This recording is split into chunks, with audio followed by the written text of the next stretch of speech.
So this story is confusing a lot of people because something is not adding up. This lady, who goes by the name of Ngozi Sharon Williams, was said to have been found dead in the streets in Asaba on the 6th of April 2024. When her body was found, people assumed she had been attacked by robbers on her way home. However, when the police got involved, it did not take long for them to figure out what had happened to Ngozi. It turned out that she had only gone to help a friend make zobo and tiger nuts, just to be stabbed multiple times and left for dead. But this is the backstory that is confusing a lot of people. Ngozi is said to be friends with this woman named Ijoma Precious Nicholas, who is married to this man named Charles Nicholas. It was said that Ijoma worked at a Pentecostal church while the husband Charles was a businessman and an actor. You know, a Nollywood actor. Now, it's not clear what Ngozi did for a living by herself, but we know she's a mother of 3 children. It's not stated if she was married at the time of this tragedy. However, one of her side hustle, pretty much one thing she does, was to help her friend Ijoma from time to time to make bottle of fruit juices and tiger nuts so she could sell the next day. And she did it in her house. Ngozi would leave her house as late as 9 p.m. to 10 p.m. and then go to Ijoma's house, where she would then help her squeeze the juices and, cut the fruits and blend the whole thing needed to make the juice. And from what we are hearing, she would spend the whole night in her house with her and her husband doing the work. And by 5 a.m. in the morning the next day, it's either Ijoma would go and drop Ngozi or Ijoma's husband, Charles, would go and drop Ngozi at her place. That was their process. That was their routine. They work all day, and by night, Ngozi comes to Ijoma's home to help her work, and the next morning, she's being dropped at her place by her friend or her friend's husband. That was the process. But what we don't know is if Ngozi gets paid for this. I want to believe she does. I want to believe she's not just doing this out of charity, because it's work and they're making money off the juice that she's helping them make. Again, there are claims that they are both friends, so it is possible this is her helping a friend, and she was most likely not getting any percentage from the business. And if that is the case, it makes it all the more complicated as to what led to her death. So the little information that we know is that Ngozi and Ijoma, somewhere along the line, while doing this business and this arrangement, had a big fight. They quarreled and Ngozi stopped coming to work.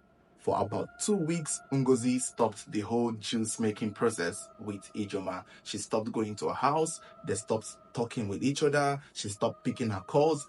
It's not clear what the fight was about. However, a particular activist on social media who made this story known suggested or claimed that the reason Ngozi stopped working for 2 weeks was because Ijoma accused her of having an affair with her husband, Charles. It's not clear where Ijoma based this accusation on. It's not clear if she had concrete evidence, or it's not clear if she caught them in the act, or if her husband told her anything. People are saying it's because she had a dream, and in her dream, she saw that Ngozi was sleeping with her husband, Charles. And when she may have expressed her suspicion to Ngozi, Ngozi picked offense and told her that, you know what, I don't have to come work for you anymore. If you're going to accuse me of having an affair with your husband, I don't have to do it. And so for 2 weeks, they stopped communicating and she stopped coming to work.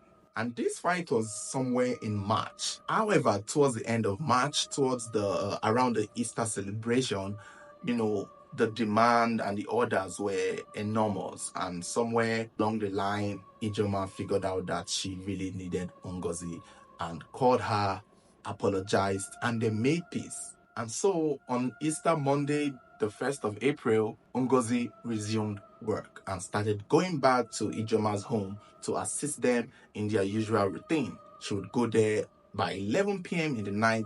I guess that was for the best, since by that time they were both there. I want to assume part of the reason why she may have suspected her of having an affair is if she was at work and she had to rely on only Ngozi to do all the production of the juice and tiger nuts at home, with her husband there, it meant that she was leaving her husband with her. But subsequently, she started coming to the work a lot later, where the husband and the wife would be at home at the same time. So 5 days later from when she resumed work again, on the 5th of April, she went to Ijoma's home, the Mr. and Mrs. Nicola's home, to work for them as usual. It was said she went late by 11 p.m.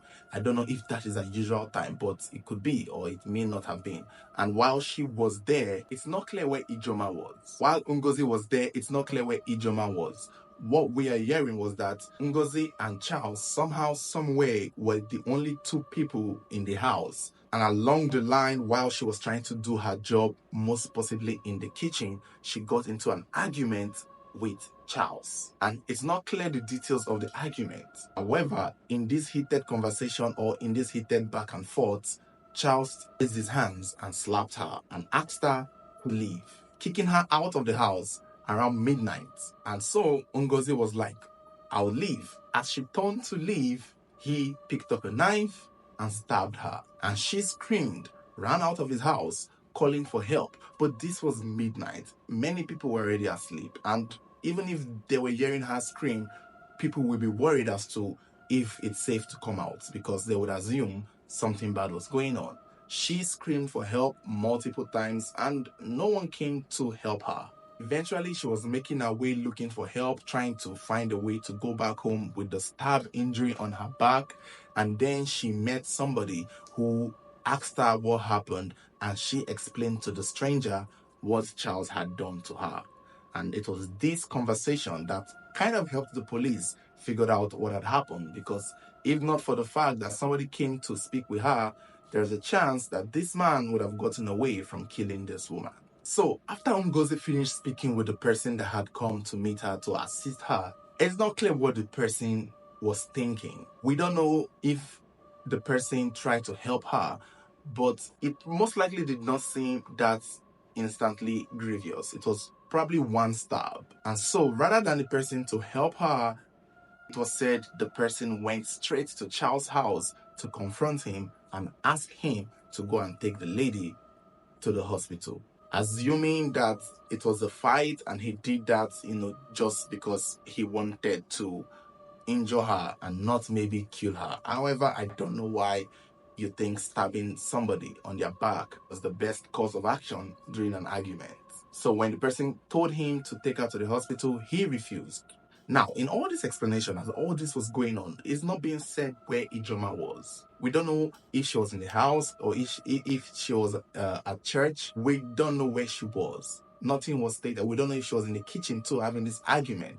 Even in her explanation to the stranger, to the person who had come to meet her, to ask her how she was doing or what was wrong with her, she didn't mention Ijoma. She only mentioned Charles, which is confusing, because was it the couple that did it, or was it just Charles that did it? And if it was just Charles that did the stabbing of Ngozi, where was Ijoma? Charles refused to go give Ngozi a hand. He did not help her.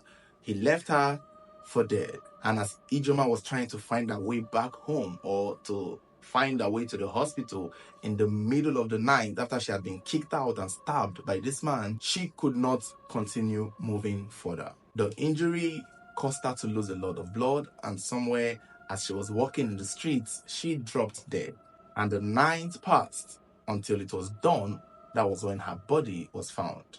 And by this time, her children at home were already worried as to where is mom. Her daughter, who knew where she was the one who told everyone that my mom goes to the Nicholas's home to help them, to work for them.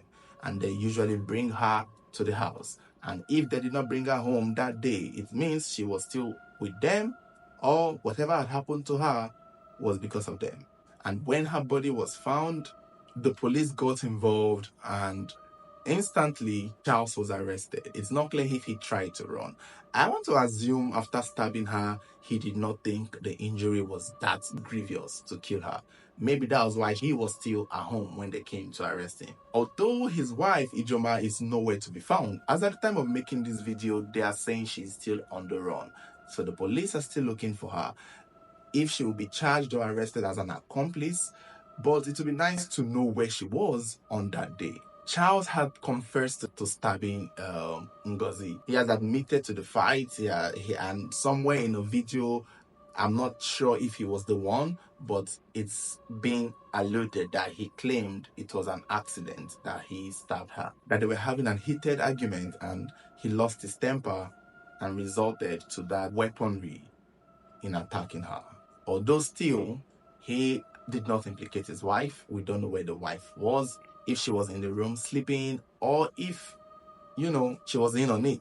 But one thing to note, when Ngozi was explaining to the man who had come to check on her, she did not mention Ijoma.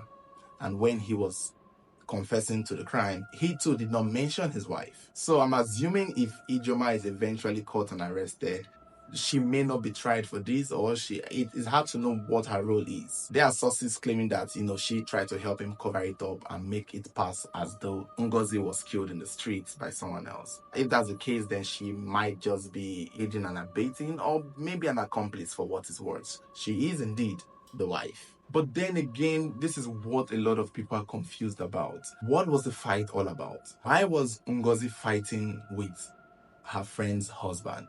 Were they fighting because of the juice? What kind of fight was so serious that resulted to the stabbing? That's the kind of fight husband and wife fight, for what is worth. So it's confusing to a lot of people why Ngozi, who is just a friend to the family, is fighting so physically with her friend's husband. And many people are speculating, could it be that they were really having an affair? Could it be that she this time wanted to stop the affair from happening because she wants her job, she wants to keep her job, and Ijoma was already suspecting, and when she tried not to engage him, he got angry and attacked her?